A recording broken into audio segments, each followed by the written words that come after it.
Hi, నా తెలుగు బంధువులకు స్వాగతం. నేను మీ జాగువర్ కుమార్.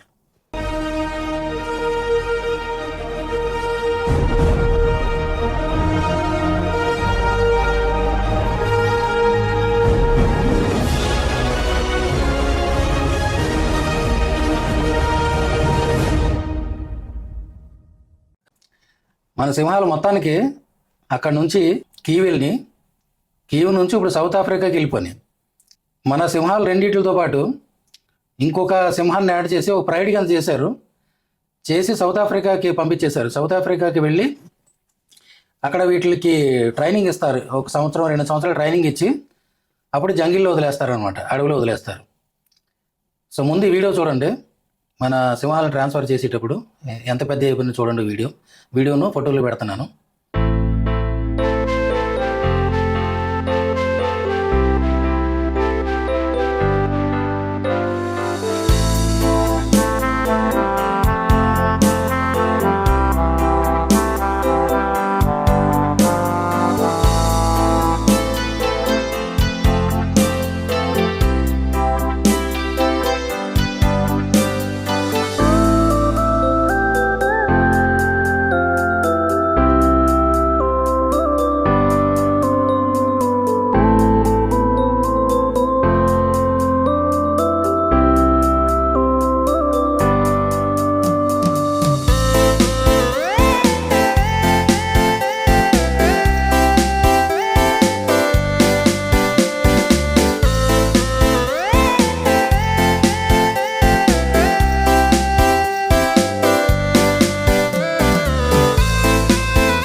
చూసారు కదా ఎంత పెద్ద అయిపోయినాయో.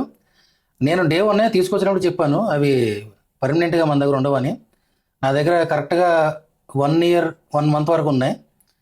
ఆ 1 year 1 monthకి బాగా అటాచ్ అయిపోయి నేను వాటికి ఏమీ లోడ్ చేయలేదు. అప్పుడు మీరు పాత వీడియోస్లో చూస్తే అవి అడవిలో తల్లి దగ్గర ఎలా పెరుగుతాయో అంతకంటే బాగా పెంచామన్నమాట మనం. మనకి పక్కన అప్పుడు హంటర్స్ ఉండేవారు కదా, వాళ్ళు హంట్ చేసుకొని తీసుకొచ్చి నా మీద ఉన్న గౌరవంతో నాకు ఇచ్చేవారు. అప్పుడు డైలీ చూశారు కదా, దుప్పి మాంసం అని అవని ఇవని అసలు మామూలుగా తినలేదు. మన దగ్గర ఉన్న 1 year 1 month పెచ్చగా ఎంజాయ్ చేసినాయి. అవి చాలా ఎంజాయ్ చేసినాయి, మామూలుగా ఎంజాయ్ చేయలేదు. బ్లడ్ కూడా తాగి, అలాగే అడవి దున్నపోతులు మాంసం తినేవి, అలాగే అడవి దున్నపోతు బ్లడ్ కూడా తాగినాయి. ఇది గుర్తుందా మీకు? ఆ తల తీసుకొచ్చి పెడితే తలతో వారం రోజులు ఆడుకున్నాయి. అంత ఇది అంటే ఇందులో మనం చేసింది ఏం లేదు. అక్కడ హంటర్స్ ఉండేవారు. మన పాత వీడియోలో చూస్తే ఆ పక్క వాళ్ళు వీళ్ళందరూ హంటర్సే. హంగేరీలో వాళ్ళకి సంవత్సరానికి అంతటికి ఇప్పుడు 1 yearలో ఈ సీజన్లో వీటిని హంట్ చేయొచ్చు, ఇంకో సీజన్లో డీర్స్ని హంట్ చేయొచ్చు. అలాగా గవర్నమెంట్ పర్మిషన్ ఇస్తుంది వాళ్ళకి. అంటే వాళ్ళకున్న లైసెన్స్లో ఇన్ని డీర్స్ని హంట్ చేయొచ్చు, ఇన్ని వైల్డ్ బఫెలోస్ని హంట్ చేయొచ్చు, కేప్ బఫెలోస్ని, లేకపోతే ఇన్ని అడవి పందులు హంట్ చేయొచ్చు అని వాళ్ళకి లైసెన్స్ ఉంటుంది. ఆ లైసెన్స్ ప్రకారం వాళ్ళు హంట్ చేసి పట్టుకొచ్చేవారు. ఇంక మన దగ్గర ఎలాగా ప్రెడేటర్స్ ఉన్నాయి కాబట్టి, సింహాలు ఉన్నాయి, లైన్స్ ఉన్నాయి కాబట్టి వాళ్ళు నాకు పట్టుకొచ్చి ఇచ్చేవారు. నేనేం ఫ్రీగా తీసుకునేవాడిని కాదులేండి. వాళ్ళ రేటు వాళ్ళకి ఇచ్చేసేవాడిని. నేను తీసుకొచ్చి ఆ రా మీటు, రా బ్లడ్, అలాగే ఆ హెడ్ అన్నీ తీసుకొచ్చి మన సింహాలకు వేసేసేవారు. సో అవి మామూలుగా ఎంజాయ్ చేయలేదు. అంటే ఒక ఆఫ్రికా అడవిలో పెరిగినట్టుగా పెరిగినాయి మన దగ్గర. 1 year 1 month మాత్రం పెచ్చగా ఎంజాయ్ చేసినాయి. ఆ తర్వాత మనం పంపించిన జూ పార్క్లో వాళ్ళకి ఫండ్స్ లేక అది లేక సరిగా పెంచలేదని తెలిసి మనం అలాగే కొంతమంది అంత రిక్వెస్ట్ చేస్తే అక్కడ నుంచి కీవ్ తీసుకెళ్లారు. ఇంతకుముందు నేను వీడియో చేశాను కదా, మన జాగ్వార్ని తీసుకెళ్దామన్న వైల్డ్ యానిమల్స్ రెస్క్యూ సెంటరు, యూఏ యానిమల్స్ అని వాళ్ళు పట్టుకెళ్ళారు. వాళ్ళు పట్టుకెళ్ళి అక్కడ నుంచి వాళ్ళు సౌత్ ఆఫ్రికా పంపించారనమాట. నేను టచ్లో ఉన్నాను, అలాగే వాళ్ళ వీడియోస్ తీసుకుంటున్నాను. ఇంకా మళ్ళీ వాటిని చూడాలంటే సౌత్ ఆఫ్రికా వెళ్ళాలన్నమాట. సౌత్ ఆఫ్రికా వెళ్ళి వాటిని చూడాలి. ఒకవేళ నేను వెళ్ళేటప్పటికి అవి జంగిల్లోకి వెళ్ళిపోతే మేబీ చూడలేమేమో. జంగిల్లో లైన్స్లోకి వెళ్ళిపోతే తెలియదు కదా ఏది మందో. కానీ నేనైతే గుర్తుపట్టేస్తాను, చిన్నప్పటి నుంచి పెంచాను కాబట్టి మన లైన్స్ ఏవో గుర్తుపట్టేస్తాను నేను. మన సీమాకి టెయిల్ ఉంది కదా, తోక, ఆ తోక చివర విరిగిపోయింది, కొంచెం వంకరగా ఉంటుంది. సింహం కూడా గుర్తుపట్టేస్తాను నేను. సింహాన్ని కూడా హెడ్ కొంచెం దాని హెడ్ చాలా పెద్దగా ఉంటుంది, దాన్ని కూడా గుర్తుపట్టేస్తాను. బట్ చూద్దాం, సౌత్ ఆఫ్రికా వెళ్ళి ప్లాన్ ఉంది నాకు.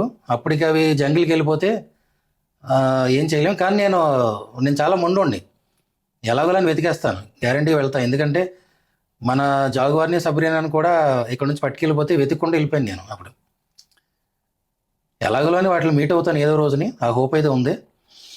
అయితే ఇప్పుడు నెక్స్ట్ ఇప్పటికి ఇంకా నాకు మన వైల్డ్ శాంక్చురీ గురించి ఇప్పటికి ఇంకా నాకు అంత సెటిల్మెంట్ అయితే రాలేదు ఇప్పటికి ఇంకా. సో ఎప్పటికైనా వైల్డ్ శాంక్చురీ పెట్టాలని ఆశ అయితే ఉంది, హోప్ ఉంది.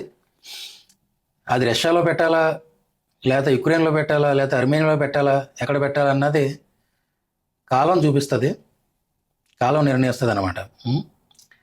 ఈసారి కనుక వైల్డ్ శాంక్చురీ పెడితే టైగర్ మన దగ్గరికి రాలేదు ఇప్పటివరకు.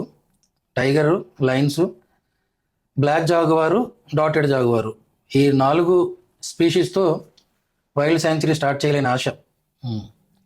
అది నెరవేరుతుందో ఎప్పుడు నెరవేరుతుందో తెలియదు. కానీ ఇప్పటికిప్పుడు రష్యాలో అయితే ఇప్పటికిప్పుడు నేను ఆల్రెడీ మన ఎన్క్లోజర్స్ అన్నీ ఉన్నాయి కాబట్టి స్వాతవాలో పెట్టాలి అంటే, లుగాన్స్లో పెట్టాలంటే పెద్ద కష్టం కాదు.